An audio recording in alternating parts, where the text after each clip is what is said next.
如果咧喺試工嘅期間咧，雖然員工同埋僱主咧，大家都係同意咗咧，就係唔需要付工資嘅。咁但係原來咧，你僱咗一個人之後咧，喺法律上面咧，你都係有一個責任嘅。有一位新移民咧，黃先生咧，佢就係去揾工嘅。咁佢可以做企台啊，或者係其他嘅幫廚啊都可以噶。咁呢一位僱主咧就係話，佢哋唔係而家即刻需要人，但係咧佢都好有興趣咧，將來咧佢係好有需要嘅時候咧，佢都可以揾佢噶。咁於是大家咧就係同意咗咧，係試工1個星期。咁喺呢個星期嘅試工期間咧，佢就係冇工資噶。咁個黃先生嘅工作咧，其實原來都好粗重嘅。咁佢喺廚房咧，又要幫助啦，即係煲好多湯嘅時候咧，咁佢一大煲湯咧，佢又要由一個爐頭又抽去另外一個爐頭啊，咁要嚟俾呢個廚師咧係用噶。咁仲有咧，要搬好多嘅貨品啦，有嗰啲食物送到嚟嘅時候，咁有一日啦，佢彎腰去攞一個好重嘅箱嘅時候咧，彎咗腰之後咧就伸唔直啦，咁變咗咧佢非常之痛咧，佢就即刻咧就去醫院咧就睇醫生嘅。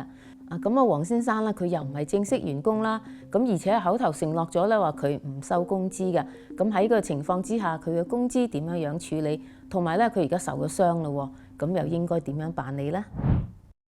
你係咪想知道結局呢？記得聽到最後啦！如果你係有類似嘅案例，或者係有法律嘅疑問，可以喺下邊留 comment 俾我，增長你嘅法律知識、法律常識。我係 Hannah Leung 梁律師，法律係非常之複雜嘅，我會用我嘅經驗嚟為你解答每一樣嘅法律問題。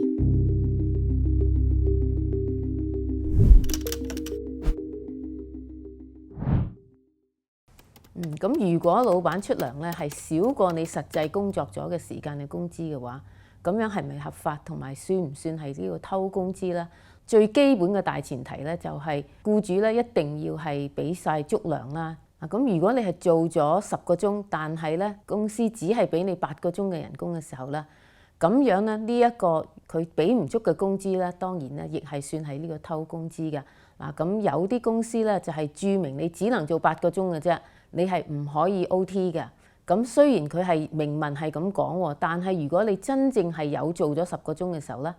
當然啦，僱主仍然係需要咧俾翻呢個充足嘅工資俾你㗎。有時咧仲會罰款啦，因為你若果係少俾咗工資嘅時候咧，拖長咗時間，咁呢個係違法，同埋咧就係法律上咧係有一個處分嘅。咁如果咧你自己嘅工作上面嗰個時間咧編排你就係9至5返工嘅，咁但係咧你未做完工作啊，或者你自己係想多留2個鐘咧，去幫下手啊，咁你第2日返工嘅時候咧，你先同你嘅 supervisor 講咧，哇！我琴日原來做多咗2個鐘喎，咁你就係想多2小時嘅人工嘅。咁嘅時候咧，如果你已經係有做多咗2個鐘咧，僱主一定咧亦係需要俾呢個2個鐘嘅工資你㗎。咁但係如果以呢個證明嚟講咧，如果公司係冇要求你去打 time card 啊，或者係喺電腦上邊 sign on 啊 sign off 嘅話咧，咁呢個係可以話係公司嘅錯啦。咁你自己係有記錄的話咧，咁都係會以你嘅記錄為準嘅。咁有一個 tips 俾大家嘅咧，就係如果咧你係經常咧都係有需要係做 overtime 嘅。咁而公司亦係有規例咧，話你係唔可以做 overtime 嘅時候咧，咁你最好就預先同你個 supervisor 咧就係問咗佢先，咁睇下佢係咪 approval 係話俾你可以做 overtime 咧，咁你先留低。若果唔係咧，佢話唔可以的話咧，咁你就要話定俾佢知咧，到時嘅時候咧，雖然你未做完啲工作咧，你都要離開㗎啦咁。咁如果你已經放工之後咧，咁但係僱主仲係想你要覆 message 啊，咁呢個係不合法嘅。咁如果咧你係已經落班咧，咁你係可以全部嘅工作咧，你都係唔再做嘅。如果佢係需要你係叫 on call 啊，或者係喺你放工之後咧，仲要去 take care 你啲 client 嘅時候咧，咁呢個咧係需要俾翻呢個工資俾你㗎。咁如果僱主咧就係要求你要早一啲翻工嚟開門啊咁，但係咧佢就註明喎。你開咗門之後，你又冇打卡字啊！你等到你正式返工嘅時間，你先打卡啊咁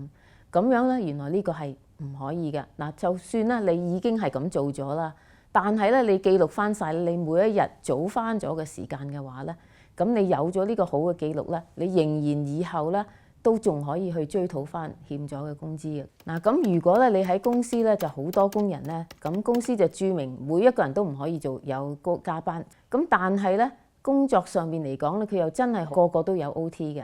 咁嘅時候咧，公司又唔俾到呢個薪水嘅時候，咁樣你可唔可以咧集體一班人咧就一齊咧就係訴訟要求攞翻呢個追討以往嘅工資啦？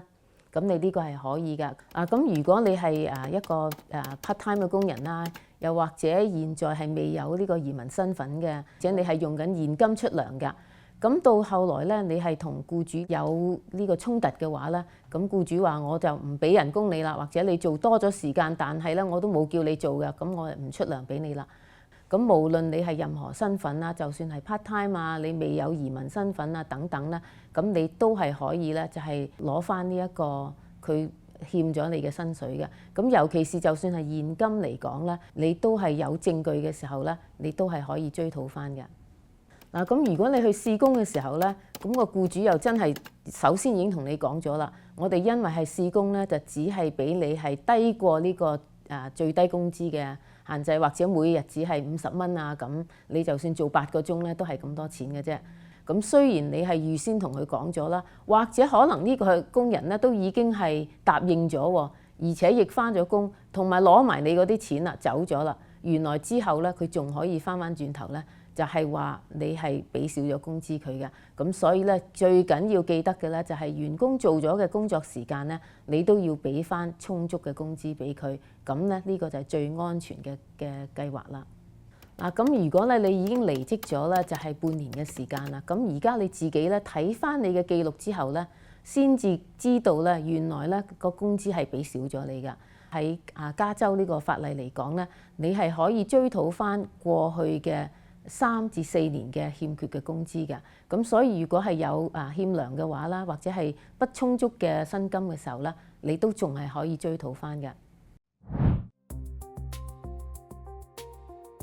雖然黃先生咧就同個僱主有共識咧，就話佢喺試工嘅期間咧，佢係唔收工資嘅。但係咧喺法律上面咧，都係認為咧佢係一個正式嘅員工㗎，咁變咗佢有其他呢個員工上面應得到嘅福利啦。其中一個咧，當然咧就係佢工作嘅時候咧，佢係攞到呢個工資啦，同埋咧佢係受傷的話咧，佢都係可以要求呢個工傷嘅賠償㗎。咁所以咧，我哋係幫助阿黃先生咧攞到一筆可觀嘅工傷賠償之外咧，咁仲將佢全部咧就係損失嘅工資咧都係攞到翻嚟㗎。咁所以咧，無論咧你係有糧出或者係冇糧出都好啦，喺法律上邊咧都係認為咧你係一個員工，你係有應得嘅權利嘅。